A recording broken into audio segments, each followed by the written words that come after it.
So let's move on. Now, what's the eminent domain process timeline? You think it just happens overnight? No, it's they give you some time.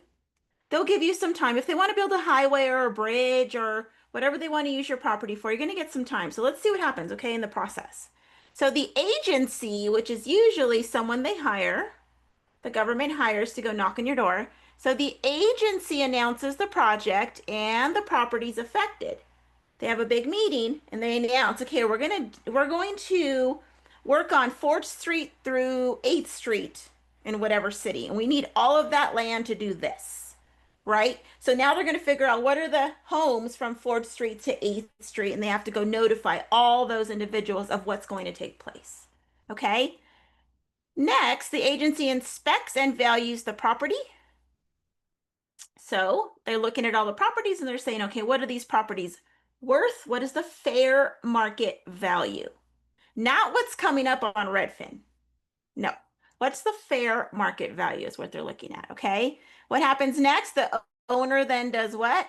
If they want to, maybe somebody wants out and they're like, oh, thank you. Give us our check. We want out of this place. I don't know. If not, then the owners have the opportunity, of course, they give them time to hire an attorney and look at all this. Okay? The agency then makes an offer, a reasonable fair market offer to the owner. The attorney evaluates the offer with the owner and then develops a strategy. This is where you start coming in too. Attorney and owner work with owner's appraisers. So they're going to have an appraiser go out there and appraise the property. And that's going to try to be the argument.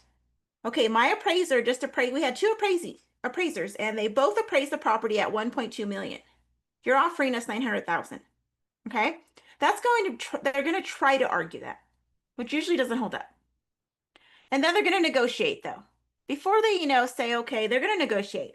Well, you're offering us 900,000. They're saying it's 1.2 million. Can we just meet somewhere in between? Okay?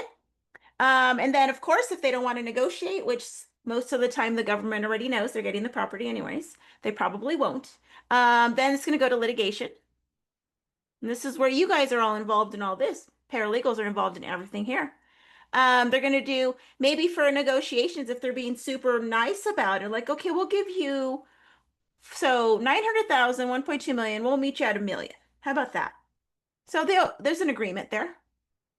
Negotiations, arbitrations, whatever you want to call it, mediation, they have an agreement. So there we go. We have an agreement. We don't need a trial. We're good. But if there's no agreement, of course, litigation starts. Jury trial to determine the value. So guess who's going to determine here? We need a whole full-blown trial here, guys. So we need a jury. Voir. We have to, get a jury in there. We have to have 12 people to decide what's the good value here. Okay.